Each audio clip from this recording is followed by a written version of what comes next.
Hi. இப்ப constipation பத்தி சில சுவாரஸ்யமான, சர்ப்ரைசிங்கான இதுல நெறைய விஷயம் உங்களுக்கு சர்ப்ரைஸா தான் இருக்கும். விஷயங்கள சொல்லப் போறேன்.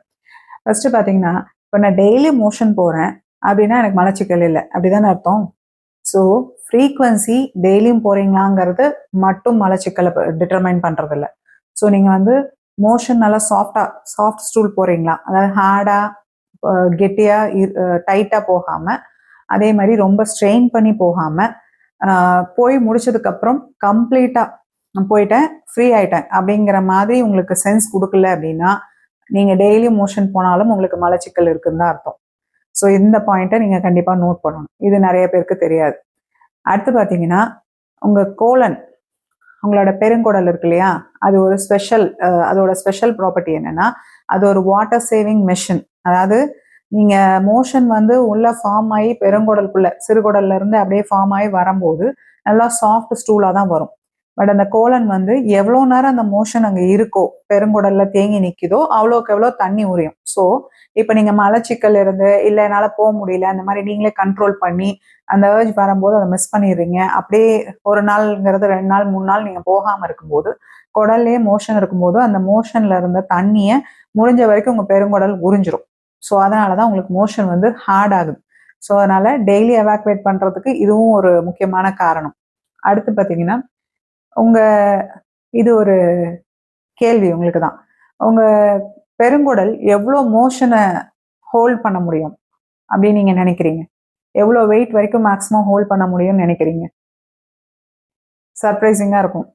செவரல் கிலோகிராம்ஸ், பல கிலோ மோஷன உங்க பெருங்குடல்னால உள்ள அப்படியே போகாமயே வச்சிருக்க முடியும். உங்களுக்கே தெரியாம. ஸோ, கான்ஸ்டிபேஷன சாதாரணமா எடுக்காதீங்க. அதேபோல மலச்சிக்கல் வந்து அ வெறும் குடல் சம்மந்தப்பட்ட வியாதியா மட்டும் பார்க்கக்கூடாது. அப்ப என்ன ஆகுதுன்னா, உங்களுக்கு அது மூலமா வரலாம். இந்த பௌத்திரம் சொல்லுவோம்ல, ஆனல் ஃபிஷர் அந்த மாரி மாறலாம். பசி எடுக்காம, வயிறு உப்புசமாயி, வாயிலலாம் அந்த ஸ்மெல் பேசினா சில பேருக்கு பேட் ஸ்மெல் வருது இல்லையா? அது மாரி பசி எடுக்காம, வெயிட் லாஸ் ஆகுறது. அதேபோல தூக்கம் வந்து சரியா வராம போறது கான்ஸ்டிபேஷன்னால. பிரெயின் ஃபாக், நான் ஏதோ நெனச்சுட்டே போவோம், அத செய்ய மறந்துருவோம் இல்லையா? அந்த மாரி மென்டல் கிளாரிட்டி இல்லாம போறது.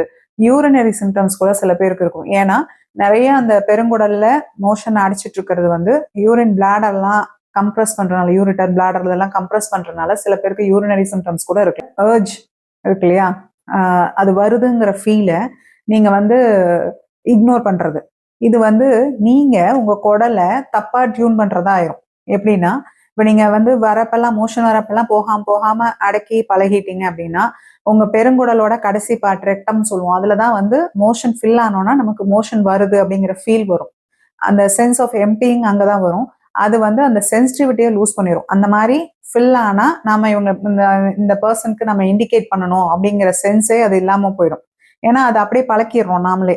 ஸோ, மோஷன் வருது அப்படின்னா, இப்ப வேண்டாம். நான் கண்ட்ரோல் பண்ணிட்டு நான் நான் நினைக்கிறப்ப போறேன் அப்படின்னு உங்களால உங்க உடம்ப ட்ரெயின் பண்ண முடியும். ஸோ, ஹேபிட்ட நல்ல விதமா இல்ல, நீங்க ஆப்போசிட்டா உங்களுக்கு பிரச்சனை தரக்கூடிய விதமாவும் நீங்க மாத்த முடியும். ஸோ, அதனால டோன்ட் இக்னோர் த அர்ஜ். அடுத்து பார்த்தீங்கன்னா, பொசிஷன். நீங்க போய் என்ன பொசிஷன்ல உட்காந்து மோஷன் போறீங்க. அதாவது நார்மலா எல்லா ஹியூமன் பீயிங்ஸ்க்குமே ஸ்குவாட்டிங் பொசிஷன் தான் பெஸ்ட். பட் இப்ப இந்தியன் டாய்லெட்லேருந்து எல்லாருமே மூட்டு வலி அந்த ஒரு கல்ச்சரே மாறின மாரி நம்ம எல்லாருமே வெஸ்டர்ன் டாய்லெட்க்கு மாறிட்டோம். ஸோ இந்த பொசிஷன்ல நெறைய பேருக்கு கம்ஃபர்டபுளா வராது. அப்ப என்னன்னா, நீங்க அந்த ஸ்குவாட்டிங் பொசிஷன் பண்றதுக்காக ஒரு ஃபுட் ஸ்டூல், காலுக்கு வைக்கிற ஒரு முக்காலி மாதிரி ஒரு ஸ்டூல ஒரு 6 to 8 இன்ச்சஸ், ஒரு 8 இன்ச்சு ஹைட் இருக்கிற ஸ்டூல வந்து வச்சு, அதுக்கு மேல உங்க பாதத்த தூக்கி, உங்க கால கொஞ்சம் லிஃப்ட் பண்ணி வச்சுட்டு, நீங்க வந்து ஸ்ட்ரெய்ட்டா உட்காராம ஒரு 35 டிகிரிஸ் ஃப்ரண்ட்ல பெண்ட் பண்ணி வரணும். இந்த 2 பொசிஷன்ல உங்களோட குடல் பொசிஷனும், கீழ உங்களோட பெல்விக் ஃப்ளோர், இடுப்பெலும்புக்கு சதப்பகுதியும் உங்களுக்கு மோஷன் வரதுக்கு தகுந்த மாரி தளர்த்தி நமக்கு ஃப்ரீ பண்ணி குடுக்கும்.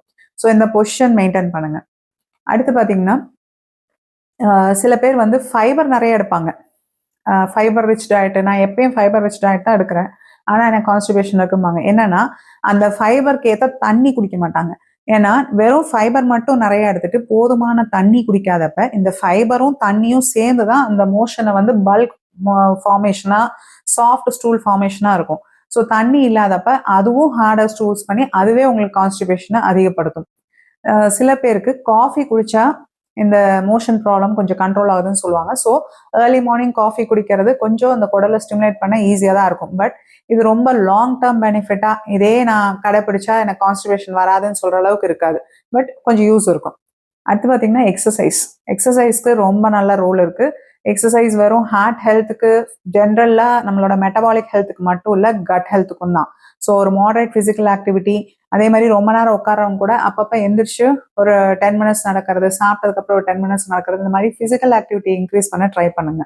கான்ஸ்டிபேஷன் பார்த்தீங்கன்னா ஜஸ்ட் அதுவும் ஒரு சிம்டம், மோஷன் போல அவ்வளோதான் அப்படி இல்லை. அது அதே மாதிரி ஒரு குடல் சம்மந்தப்பட்ட வியாதி, இது ஒரு சாதாரண வியாதி அப்படி மட்டும் நீங்க எடுத்துக்க முடியாது. அது உள்ள இருக்கிற ஒரு பெரிய வியாதியோட வார்னிங் சைனாகவும் இருக்கலாம்.